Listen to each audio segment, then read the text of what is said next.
I am really, really happy to see you all here. I see so many fresh faces, so many bright, excited people to learn, ready to learn, ready to hear. We're grateful that you joined us for this portion of the Political Science Undergraduate Research Conference. This is our 11th annual conference. It has become a long-standing and august tradition, and I'm grateful personally to have a chance to be a part of this. But I'm also grateful to have the opportunity to introduce Dr. Paul Conway, who retired from SUNY Oneonta about 8 years ago. Dr. Conway left a tremendous legacy here after decades of teaching international politics. Dr. Conway continues to be active in the area, active both locally, but also just recently returning from a refugee camp in Greece, a Syrian refugee camp in Greece. So I'm honored to have a chance to introduce Dr. Conway, and Dr. Conway will introduce our keynote speaker for the afternoon. So I please would like to just turn this over to Dr. Conway. Thank you very much. Brett's words were very kind, but it's a real thrill for me to be back here and to meet some of the students and to hear some of the papers. And the quality of the papers as well as the presentations was really impressive. It was really kind of heartwarming to go back to the days when I was teaching, and I loved it very much. And the fact is, I taught international politics going back to 1970 when the war in Vietnam was the longest war we ever had in our history. And when I finally retired, of course, the war in Afghanistan was the longest war. And a lot's happened, but I've really enjoyed my years here at Oneonta. And it's even more of a pleasure now to introduce Evan Rakowski, who was a student when I was still here teaching. I'm not going to say much about Evan because it's pretty much on the brochure you've got, his recent career, and I can refer back to his student days when he was a very, very big man on campus. Evan was a leader, an elected leader, head of the student association, doing a lot of stuff proactively and constructively on this campus, as well as a good student in classes. And so he was really a very special guy, and it's really nice to take note of the fact that he's come back for this particular conference. I most recently bumped into Evan at an event last year, which was for about 30 distinguished alumni who were recognized as such. And he made a presentation which was very impressive there.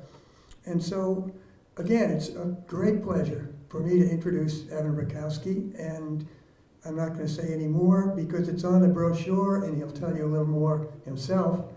So with great joy and pleasure, again, Evan, it's all yours. Thank you. I'm going to go home. I can't live up to that introduction. Thank you, Dr. Conway. Dr. Conway was an amazing professor despite causing the 2 longest wars in American history. Thank you all for coming today. It's an honor to be back on campus to participate in this year's Political Science Conference. When I was toiling away on con law papers for Dr. Barberio 17 years ago, I never thought I'd be one day giving the keynote speech here. If you re-examine the quality of those papers, which I did this week to prepare, you would be surprised to see me up here too. I've been blessed to have had an incredible journey in and around politics and business that very much began with my time in Oneonta. As president of the Political Science Club, the Student Association, and my fraternity, I learned a lot about what positive leadership can do to serve people, and learned from many others about how division and inflexibility can prevent us from reaching our goals. That's what I wanted to talk about today, how to better find common ground in the hyper-aggressive world that we find ourselves in. After college, I worked in a Manhattan consulting firm, organized a business incubator, and ultimately started 3 companies of my own. At each step in my career, I have seen the same themes play out over and over again. When people wrap their identities in a particular approach, othering the opposing side, it prevents discourse and ultimately solutions from being implemented. What I've also seen is that reframing issues in a way that removes the 2 sides approach, but instead recognizes the humanity and value in other individuals, anything is possible. At a national level, this polarization is readily apparent. Our political system is often described as the most partisan it has ever been. I'm sure Charles Sumner would have something to say about that, but there's no doubt that discourse has hardened and opposing partisans are often treated more like an enemy than an ideological rival. And yet, in this same time, cross-party governors have record approval ratings, cities continue to innovate, and community-organized activist groups continue to drive action at record rates, often through the passion of young people. How can we make politics more about solutions and less about winning? Today, I'll share some stories from my college and professional career that involve ways we can break out of the same tired and divisive narratives that we hear over and over again. My story begins in 2002. When I was an SA senator, I decided that I wanted to run for president. A big factor in that was that my girlfriend at the time was the president. But I was inspired by her passion for growing clubs and helping students in need. I decided that I would base my campaign on two key themes. First, I wanted to offer practical solutions to people, not campaign-like promises. I wanted very little of things like, I will make your voice heard, in lieu of tangible things like, we will make Hunt Union yummy again. Along those lines, my second area of focus was on not taking things too seriously. I wanted to honor the fact that this was an important position and oversaw a $1 million budget, but not lose sight of the fact that I was an undergraduate in student government. I then set out to put my plan into action. As a college student at the time, I had no income, and my parents said I couldn't tap into my savings until I graduated. I put together a detailed proposal for my mom about my campaign strategy and asked if I could take out a loan against my very lucrative bar mitzvah stash. I told her I would pay it back after the election. I detailed the supplies I wanted to buy, how I was going to use them, and got my mother to grudgingly agree to let me borrow $500 of my own money. And then, like any good aspiring politician, I pivoted.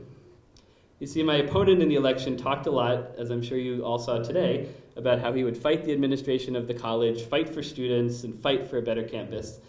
This combative rhetoric would not seem out of place in an actual presidential election, but felt a little overblown for the Student Association.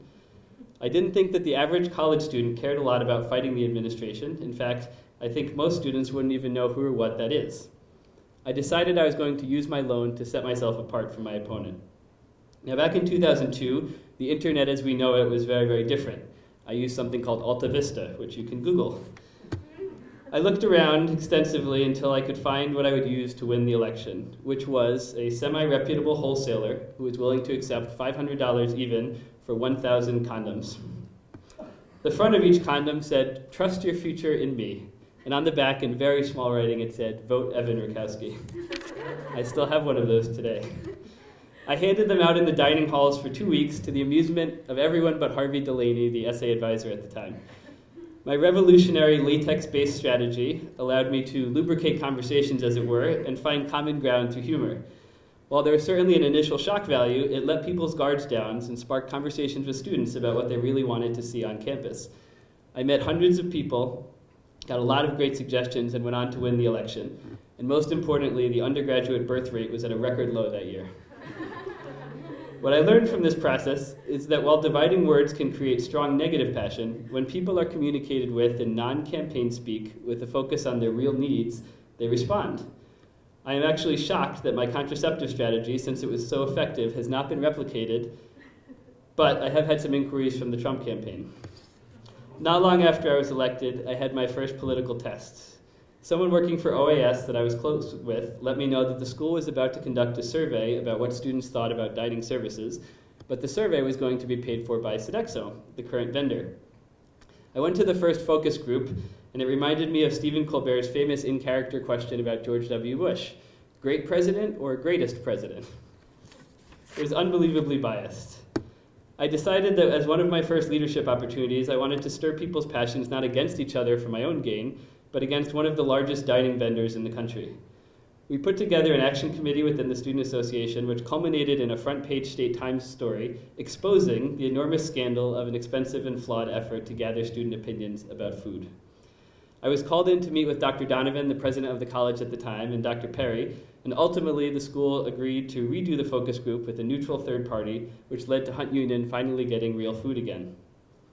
While the 8,000 Sbarro slices I would later eat did lasting damage to my heart and liver, for the next 2 years as president, no decision regarding student life was ever made again without consulting the Student Association. Later that year, our student body was confronted again. A local Oneonta business owner wrote an op-ed in the Daily Star viciously attacking college students. His property had been vandalized one night, and without evidence, he blamed Suco students, at one point actually calling us terrorists in writing. He said that both colleges should crack down on their students and that anyone who allowed bars to continue to exist was obviously financially connected to the college somehow. The school's inclination was not to respond and let his unhinged letter be. A number of students wanted to protest his business and confront him personally in quite personal terms. I met with our e-board and we decided on a third way, to use this as an opportunity to showcase exactly how wrong he was. Working with Linda Drake at the Center for Social Responsibility and Community, we drafted a response entirely focused on the economic and community service done by students. At the end of the op-ed, I invited this individual to attend an IGC meeting after he also referred to fraternities as gangs. I had founded our fraternity, and I didn't think I was in a gang. But when we submitted the op-ed to the Daily Star, they refused to publish it. We met with Carol Blazina in the president's office and framed the lack of equal press coverage as an injustice against the college and its reputation. Again, the strategy was about bringing people into the fold rather than deciding between an angry student response or a vanilla university response. She ultimately agreed and told me she would speak with the paper. Most of you probably didn't know Carol Blazina, but when she made up her mind, it was wise for you to also make up your mind. The next day, the op-ed was published called "Don't Paint Students with One Brush." It was featured prominently in the paper, and the Student Association got emails from faculty, staff, and even members of the community praising us for standing up for the student body. What I learned from each of these 2 episodes was that there's a time and place for gathering support and stirring emotion, but that they're best deployed to defend and lift up, not attack and tear down. To that end, the thing I was ultimately most proud of from my time at Oneonta was a time of remembrance. My first year as SA president was just 2 years after 9/11. The attacks had happened my freshman year, the college had lost several alumni, and emotions were still raw on campus. We put on an extensive memorial service that over 1,000 people attended.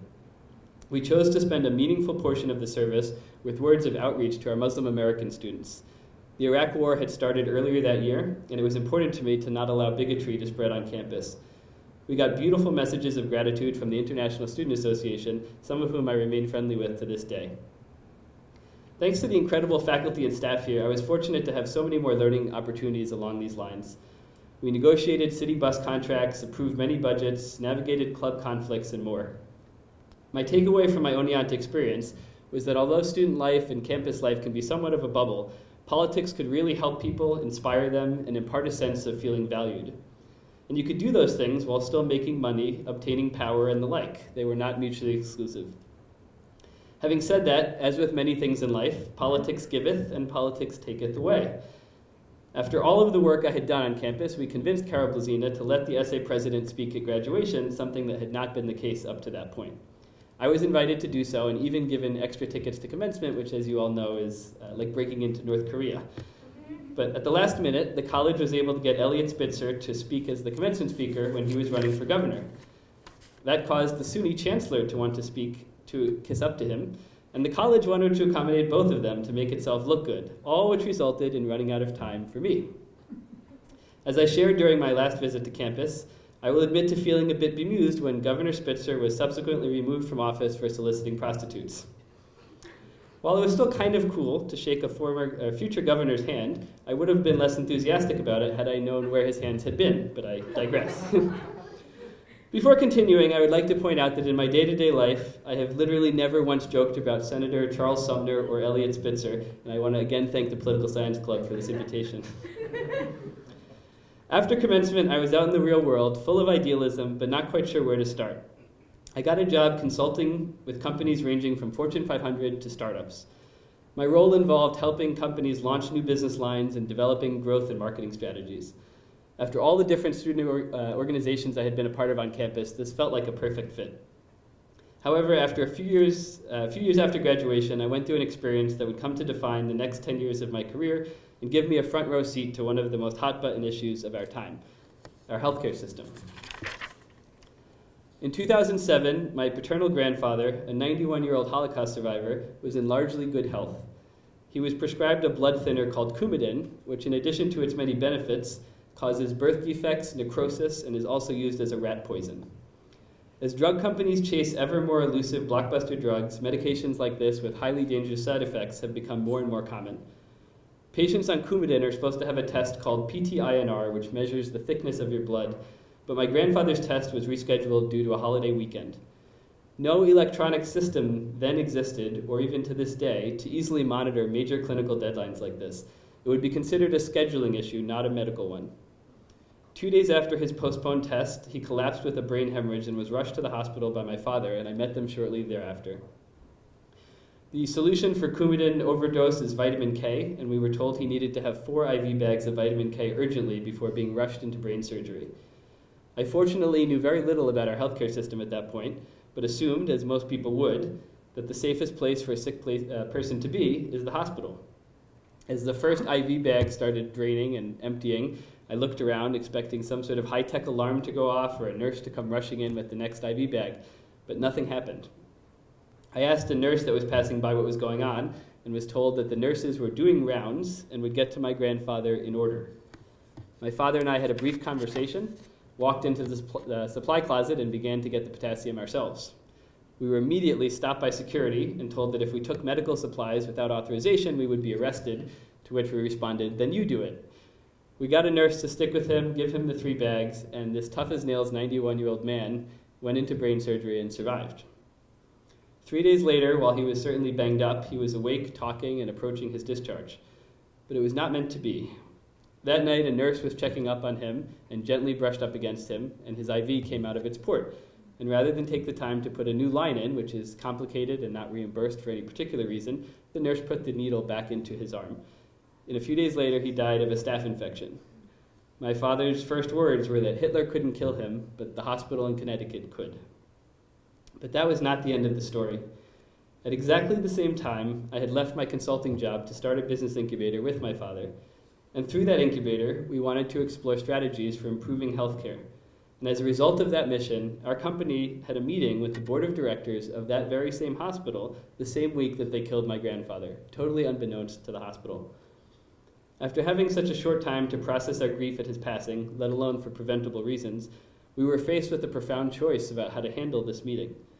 Some people advise us to cancel and take time to mourn, thinking it inappropriate to hold a business meeting under the circumstances. Others suggested we go in and angrily denounce the hospital, tell them we plan to sue, and storm out of the room. But the conclusion we reached, finding a positive way through 2 extremes, would come to define my philosophy and career to that point forward. We took the meeting, and we gave an elaborate PowerPoint about our hopes and dreams for healthcare, which was very well received by the board. And at the end, my father pointed out there was just one small problem in working together, namely that the hospital had killed his father 2 days before. Now, the board of directors of this hospital was full of the stuffy middle-aged men that you would expect on a hospital board, and they reacted with shock and self-preservation and concern about what this means and what sort of bizarre meeting this was and what our intentions were.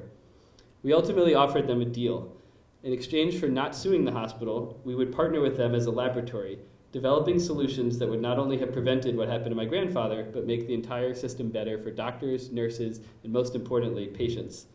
Needless to say, they accepted. This experience led to some powerful conclusions and equally important questions for me. First, our healthcare system, for all of its innovations, is a nightmare, especially for high acuity patients. Second, while my grandfather suffered neglect first by his primary care doctor, then by the surgical prep team, and ultimately by the nurse that put his IV back in, nearly everyone else we met was kind and compassionate and clearly went into healthcare out of a sense of mission, as you can see every day in just about every medical school in the country. I wondered then what sort of systemic or organizational dynamics were at play that could make some of these people in an ICU treat patients no different than a teenage worker at McDonald's. From there, I wondered, given how highly regulated healthcare is, how did all of this happen? For all of the government intervention, insurance money, and research, at the end of the day, my grandfather got his second IV bag because 24-year-old me went on a pirate raid in a supply closet. How did this happen? I resolved that I would honor my grandfather by directing my professional energies towards providing answers to these questions. As a result, our incubator was brought to life, and we named it Intersection Partners. The name was based on the idea that as we came across business or societal issues stuck between 2 competing needs, we would develop a solution at the nexus of both. In healthcare, we believed that great care and profit were not at all mutually exclusive, and we got to work proving it. In most hospitals, physicians would do rounds by going from room to room.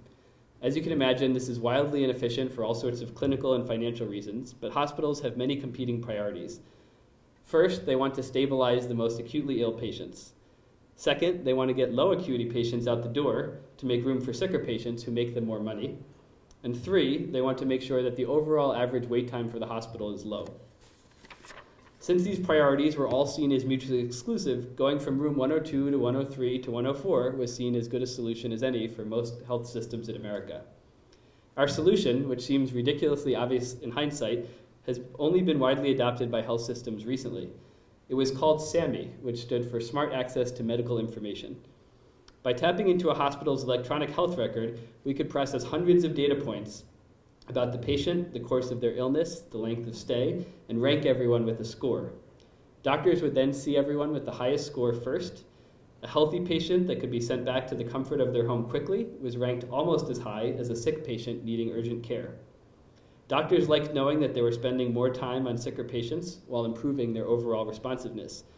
Patients were happy to get what they needed and didn't have to guess anymore about when a doctor would show up.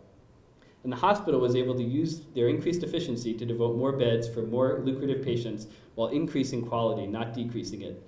Had Sammy been in place for his surgery, my grandfather, whose name, not coincidentally, was Sam, I would not have had to go on a pirate raid for IV bags.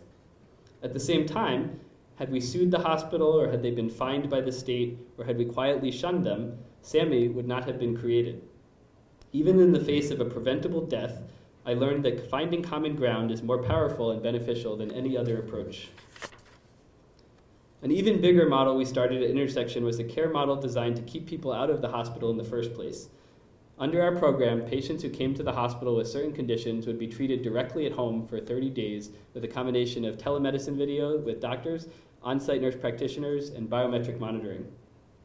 Our belief was that hospitals or high-risk environments are not conducive to recovery and dehumanize patients by subjecting them to treatments and conditions that are often without their information or consent.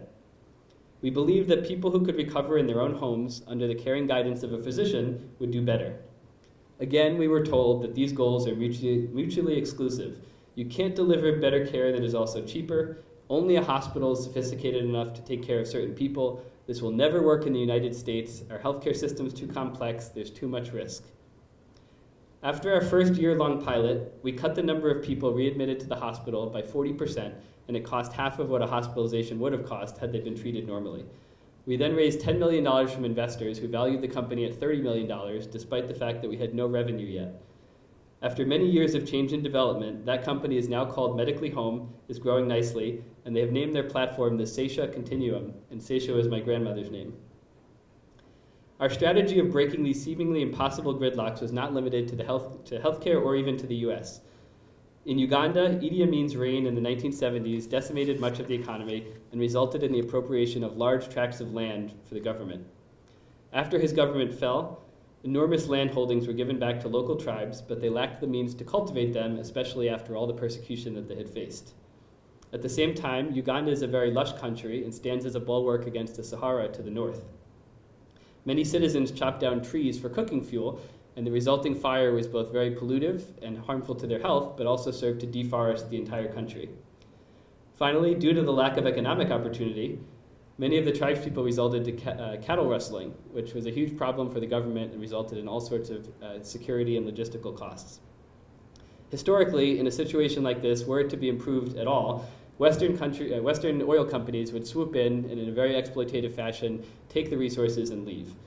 We believe there was a better way. Working with a local CEO, we developed next-generation biofuels with high energy yields that could be planted on that same tribal land. The oil we would harvest would come from beans and seeds from the plants, not the plants themselves, so at the same time we were generating new fuel sources, we were planting land, not tearing it down. We entered into a long-term lease with the tribe for 10% of our profit off the top of the company, and community workers in the tribe would work on the land at a fair wage, removing the need to rustle cattle. The government ended up being so grateful for the opportunity that armed soldiers soon began protecting the tribal workers, having been chasing them just a year before. I also learned that I am too white to be on the equator. I have a terrible, terrible burn on my back to this day. In the US, most of our national government is not designed to seek mutually beneficial solutions like this, especially if commercial activity is involved. The debate around climate change in particular essentially bounces between two extreme polarities. Climate change is a grave threat that must be resolved at any cost, even if it means bankrupting businesses and governments today, and the alternative, which is that it is a hoax and that drilling should commence at all costs to mitigate short-term oil and gas prices. Even in this debate, where the science is settled and wide swaths of the government, public, and military agree, undertaking massive debt in a scattershot fashion today will cause very real problems, even if they may not be as existential as climate change. While one political party yells, "Drill, baby, drill," and the other contemplates banning airplanes, much of the public is left with a solution for neither problem, as climate change continues to worsen in the meantime. I believe that the private sector, doing things like we did at Intersection, provides an example of ways to tackle challenges like these, even at major national or international scale. I'm heartened to see that more and more companies are focused on social responsibility. There's a new type of company called a B corporation that rewards companies that have social impact and responsibility baked right into their profit model. There's also a growing national dialogue around the idea, even amongst some of the wealthiest and most successful people in America, that short-term profits are not the only thing that matters, even with the goal of maximizing profit. So while there is progress afoot, our national politics remains a bit in disarray, and this is not attributable solely to any president in particular. What are we to make of an electorate that votes Bush, Clinton, Bush, Obama, Trump? The conventional wisdom has been that our inherent polarity and excessive gerrymandering dooms us to 51% victories for the foreseeable future, with each party using the grievance of the day to drive incremental increases in turnout. Yet even today, there are views and signs that this is nonsense.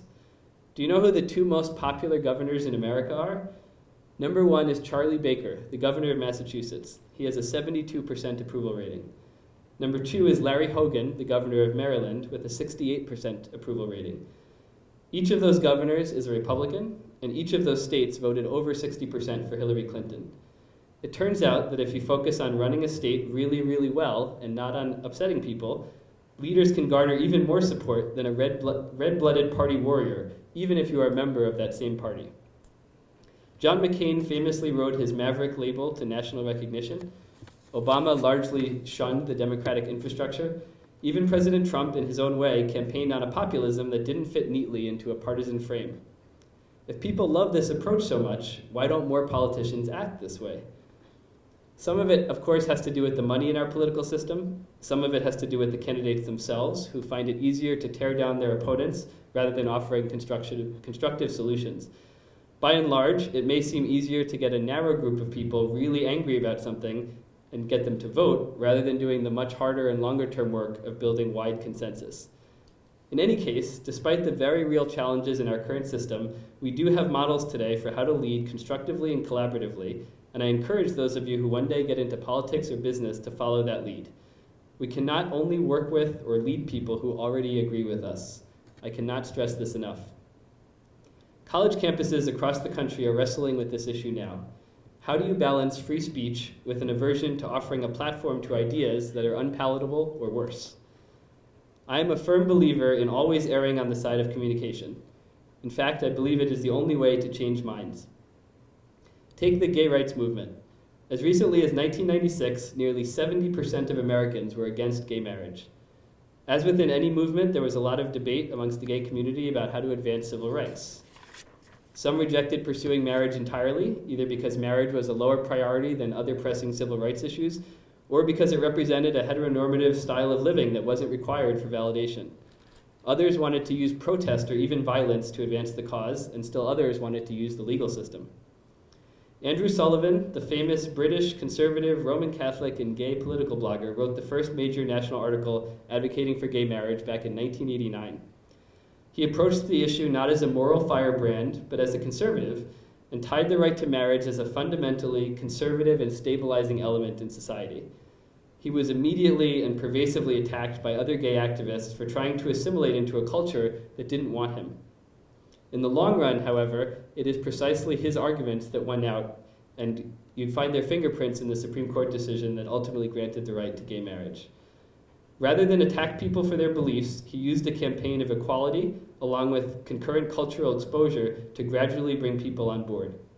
While there are many setbacks in the movement from both Bill Clinton and George W. Bush, In the landmark Supreme Court case in 2015 that granted the right to marriage, this logic held true.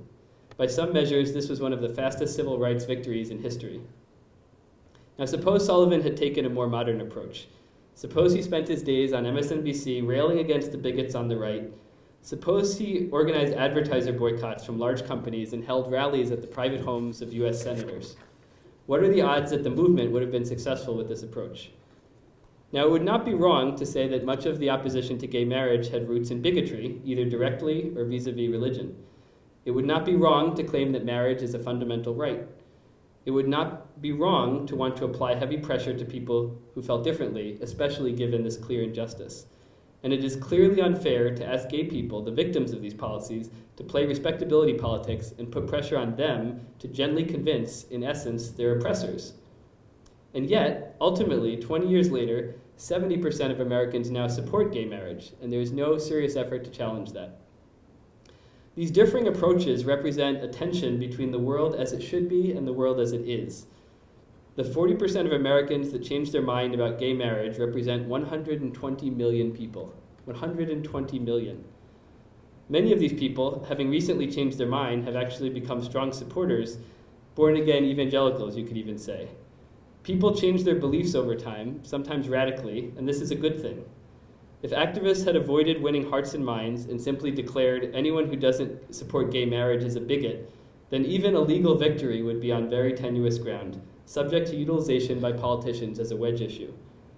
Contrast this with abortion rights decided in a narrow Supreme Court victory, which is heavily litigated by both sides to this day. What this reflects, as I have seen throughout my experiences to date, is twofold. Number one, that people ultimately matter most, and number two, that we can best reach people by avoiding false dichotomies. What do I mean by people matter most? We refer to things such as governments and political parties and institutions, but these are fully human constructs. They are totally imaginary, believe it or not. Take Oneonta. I'm sure everyone who pays tuition here believes the college is real. And the buildings are real, the textbooks are real, the campus is real. But what do we mean when we say this is SUNY Oneonta? If tomorrow every faculty member and staff member and student disappeared, went home, left campus for good, then overnight this would simply be a collection of buildings. The buildings cannot set tuition rates, hold classes, or put on O-Fest. We would not call these empty buildings SUNY Oneonta if this was no longer a college simply because it once was. What makes this SUNY Oneonta is, quite frankly, the collective shared delusion that this is SUNY Oneonta. It's a complicated and intricate dance of thousands of people that includes economic, social, and political factors. Without all of the people showing up, doing college stuff, going to class, sharing knowledge, and graduating, then SUNY Oneonta would be meaningless. And without society at large treating our diplomas as something meaningful, they would essentially be imaginary too. But despite people being the only true thing that makes this a college, that is not how we talk about this institution or any other institution. We say SUNY Oneonta did X, when we may really mean Dr. Morris consulted with the administration and did X. What we read in the paper is that Disney bought 21st Century Fox, but what actually happened is that Bob Iger and Rupert Murdoch agreed on a deal, probably on a very expensive yacht somewhere. This is a subtle difference, but it's an important one.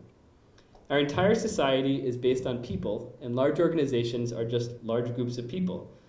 Language that removes the humanity from an organization is not only inaccurate, but dangerous, and it has a direct impact on the political sphere. It may be hard to disagree with Steve, your neighbor who sometimes watches your kids, but it's easy to disagree with Republicans or socialists or bigots.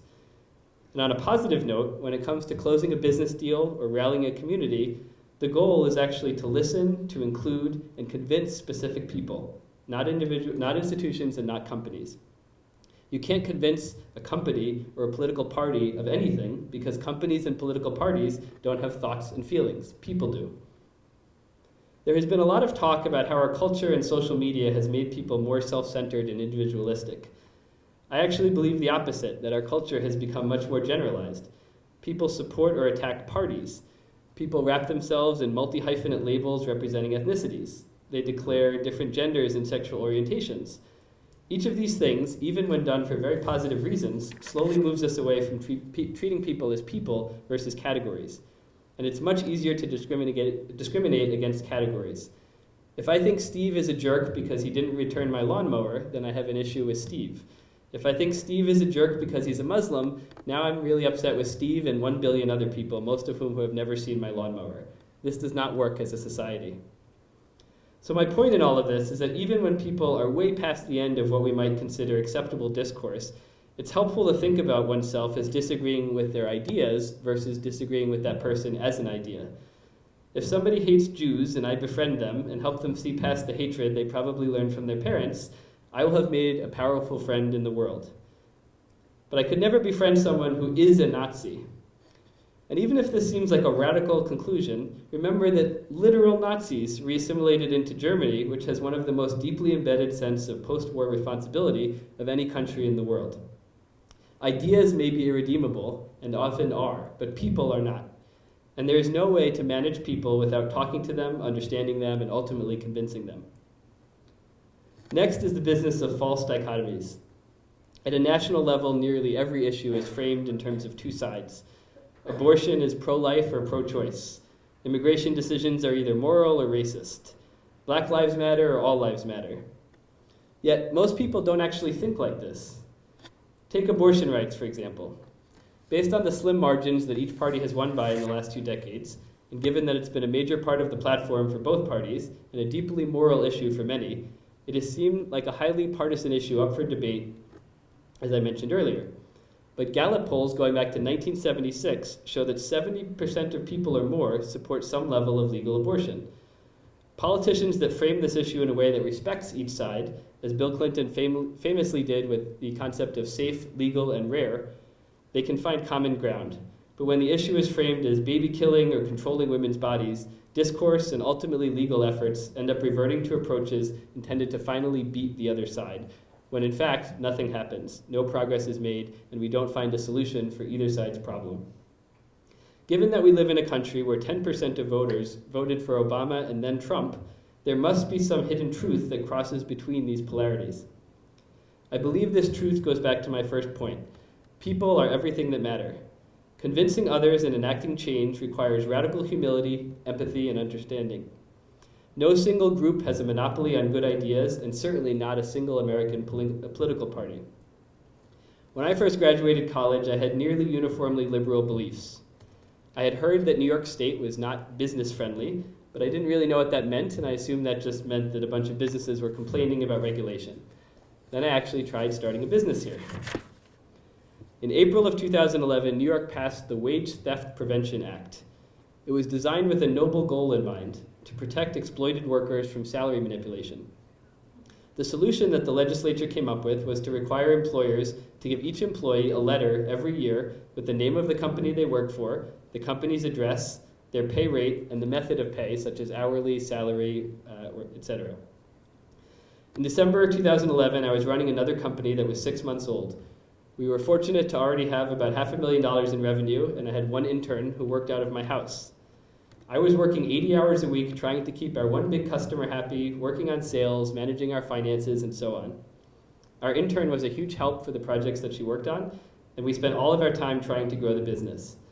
But according to the Wage Theft Prevention Act, if I didn't remind that intern what her pay was on a regular basis in writing, something readily available on every paycheck, we could be fined $50 a day.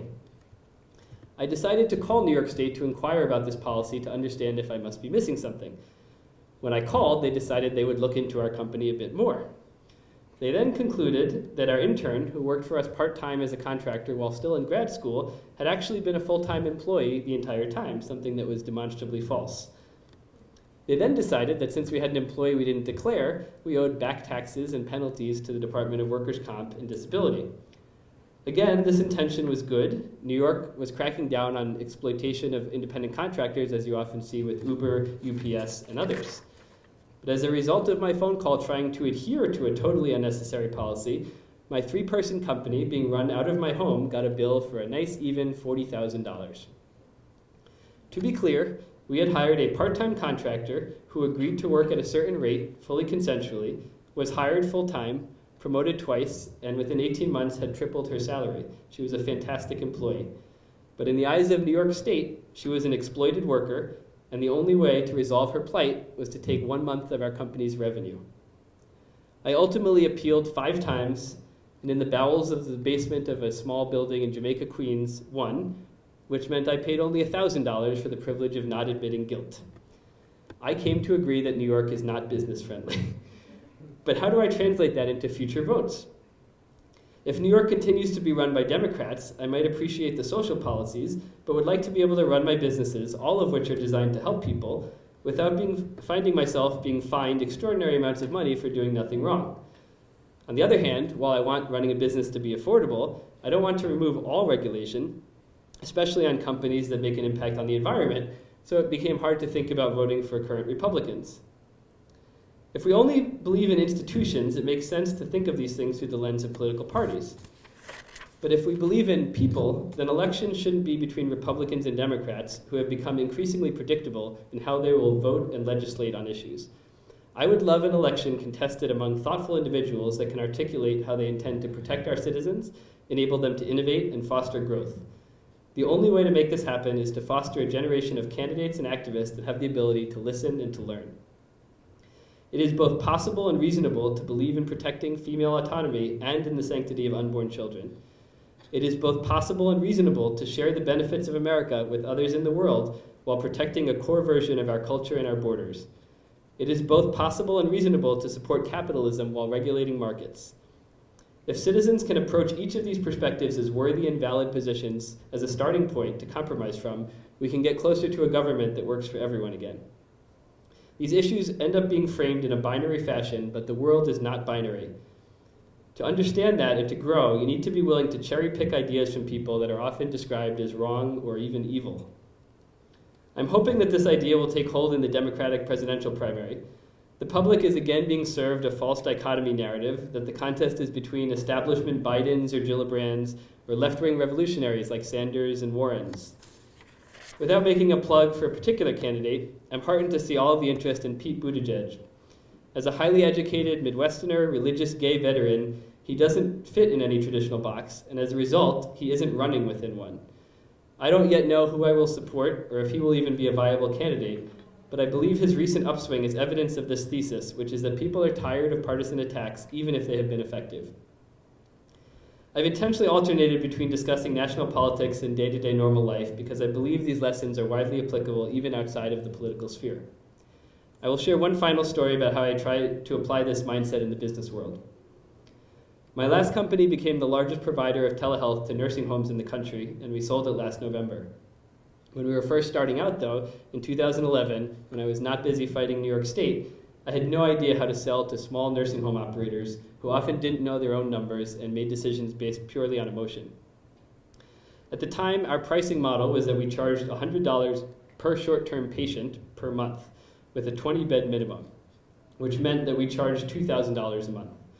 For that $2,000, a nursing home would get an actual telemedicine cart, which itself cost $15,000, a team of dedicated, highly trained doctors that would support their facility for 113 hours a week, a sophisticated reporting dashboard, and a customer service team.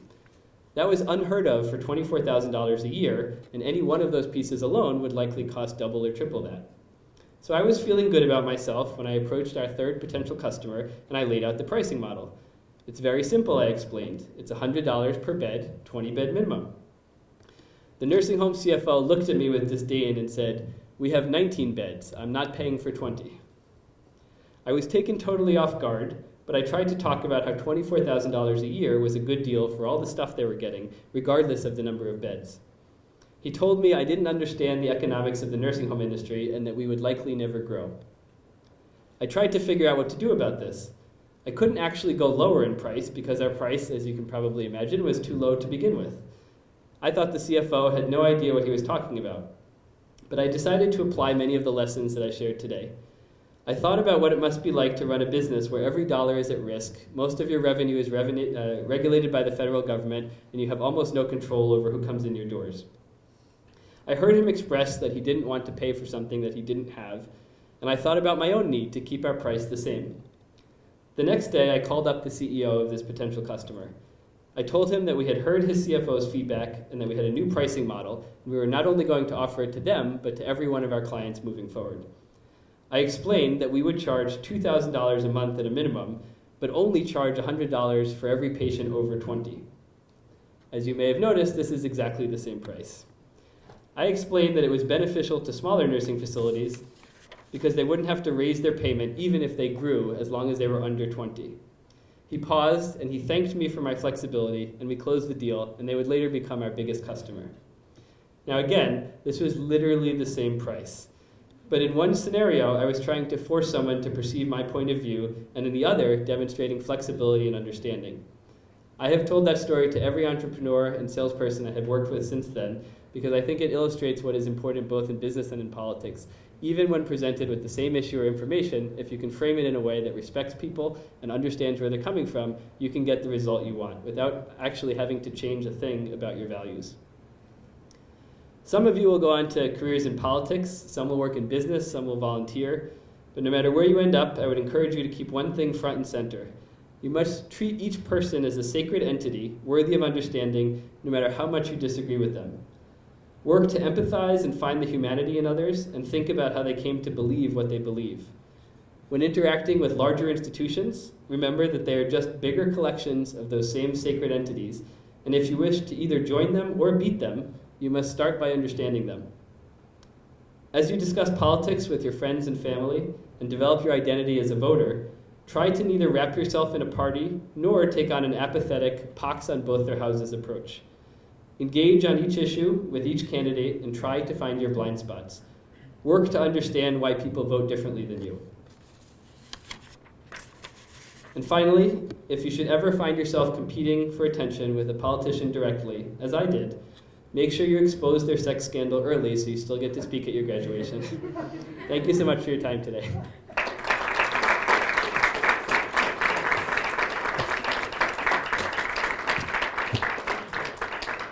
So Dr. Heindel wanted to offer some time for Q&A, so if anyone has any questions or thoughts, I'd be happy to share.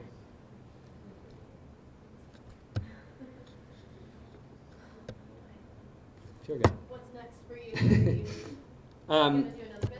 So I'm not sure. I started a company after I sold my last one called Radical Spark, and what we do is work with healthcare and technology companies that are growing and doing things like I described, very innovative solutions. So I help them raise money, I help them grow and think about strategy. So I haven't yet decided if I want to do that for lots of companies or just sort of live with one again. But basically, when I was selling the company, I, as you can probably tell, have had a very non-traditional path, so I didn't want to do a job search or send out resumes, and so I decided I would just have lunch with people. And I had no agenda. It wasn't like, oh, you read on a blog, like have lunch with people to get a job and network. I literally had no agenda, and I said, I'm going to meet with a bunch of smart people and tell them what I like and see what they like and just go from there. And the third one led to a consulting client, and so I said, oh yeah, I'm a consultant now. I got invited to be an advisor to a healthcare incubator in Nashville, so I don't actually know, but one of the things I think this approach allows you to do is, I basically said I'm going to surround myself with really smart people doing great things, and money will come, and it has. So I'm going to do that as long as I can. What was your biggest outtake from your visit to Uganda? Two things. One was there was a guy they called John the Baptist, and he was sort of, if you had designed like out of central casting like a wise village elder from Africa, that's what he was like. He was like the nicest, kindest man, and so smart, and was an agricultural expert, and was clearly a leader in the community. And while I was there, part of my job was to take pictures of the various operations that we had set up. And I remember taking out my camera, and I asked him if he could hold it and take a picture of me, and he had no idea what it was. Not that he didn't know how to use it, he didn't know what it was. And what that taught me was, it was a very big lesson about sort of the values that we place and how we conceive of things, that here was clearly a very, very smart man and a very good man, but something that might be seen as a level of knowledge, which is how to use a camera, which we all know, was totally foreign to him. And it was just a very interesting perspective for me to have.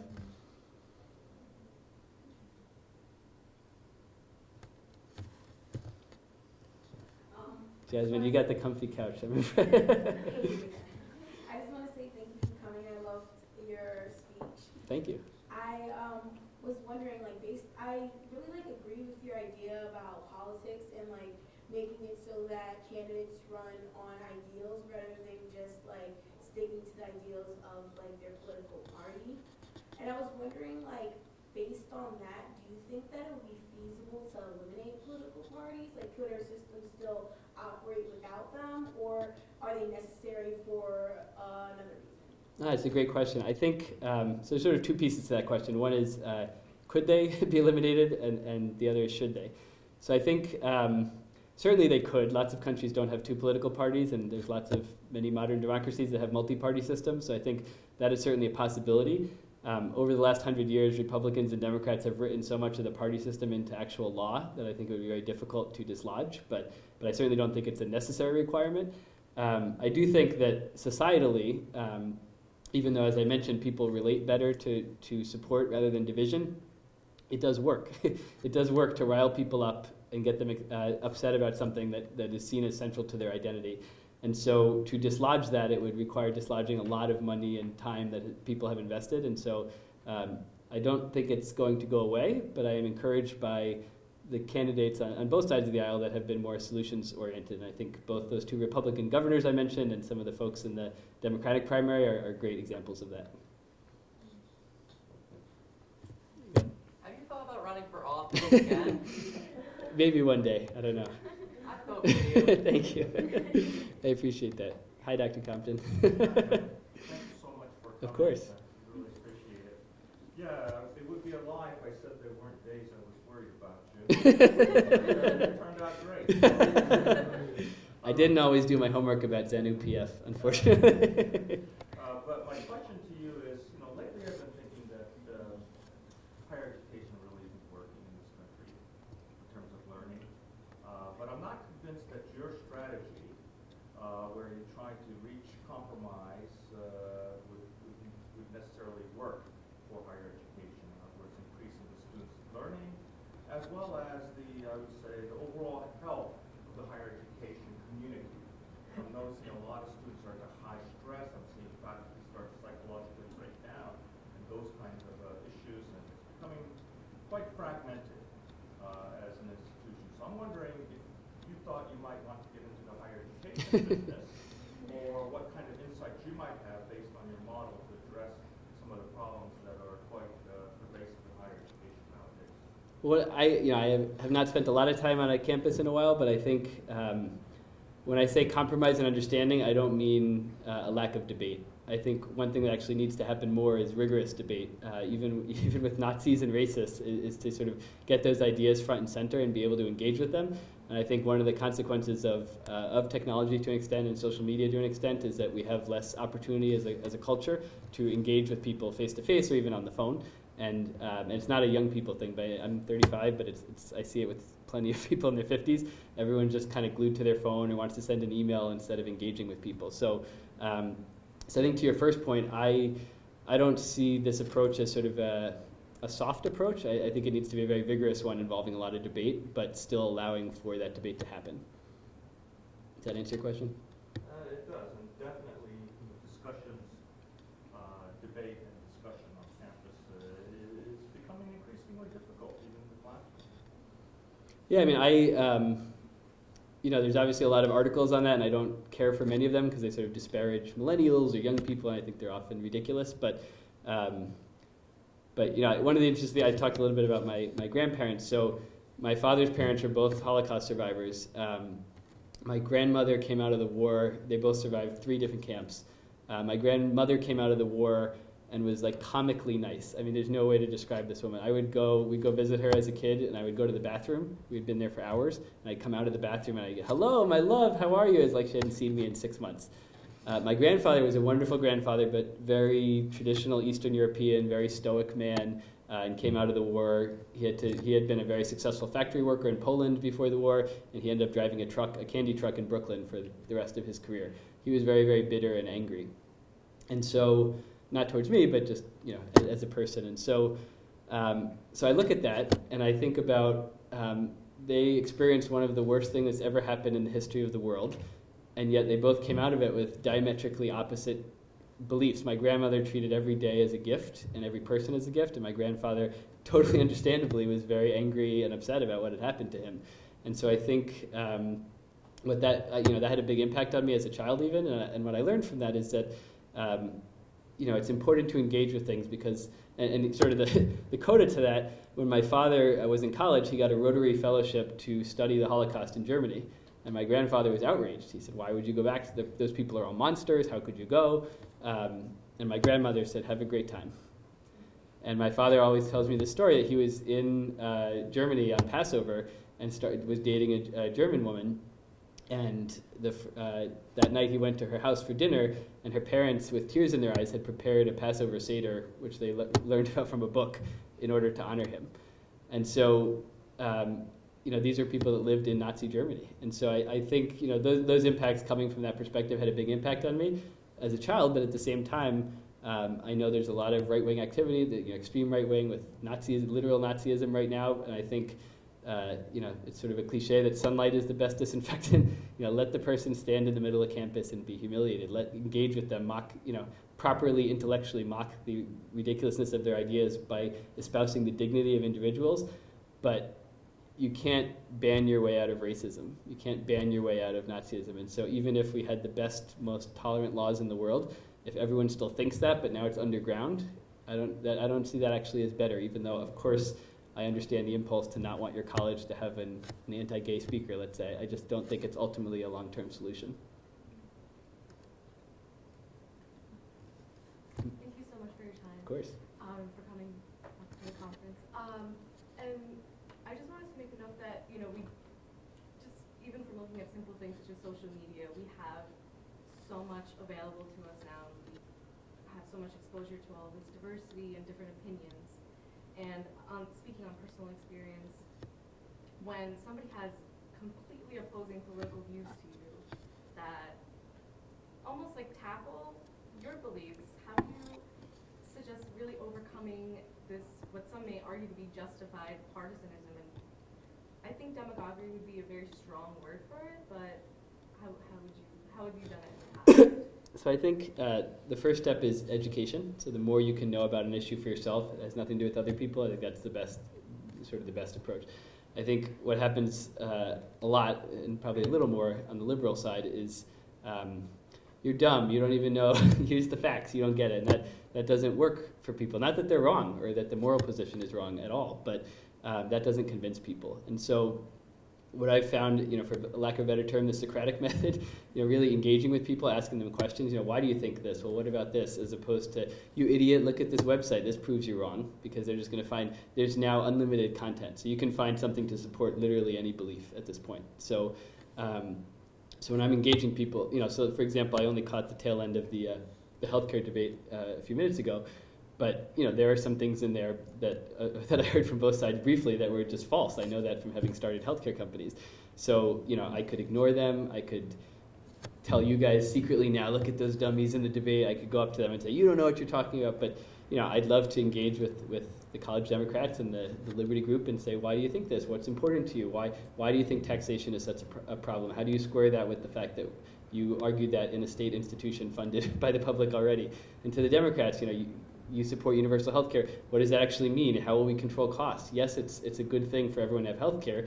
I certainly agree, obviously, but we have a finite amount of money. So how do you cover that? How do you strategically decide who gets what benefit? These are very fair questions. And that's, even some things that may appear ridiculous, for example, on the right, like death panels, at the core of that is a real question, a very valid question, which is how do you decide who gets what resources when you have a finite pie?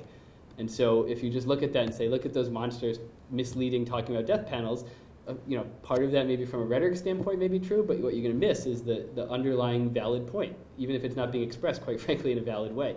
And that definitely happens with both parties. So when I think about issues like that, it's really sort of not so much giving people the benefit of the doubt, because some people don't always deserve that, but it's finding the core of why someone might be thinking something and trying to meet them in that place through your own education and trying to find a solution through that.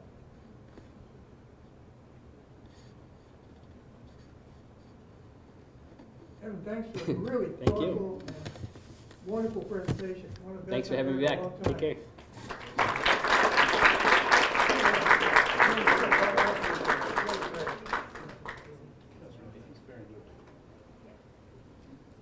Nobody moved. Well, thank you all for joining us. We really appreciate you taking the time, the energy on this snowy kind of day. I hope you all have a nice weekend. For those of you traveling, I hope you're safe. Enjoy. If you need leave credit still, over here.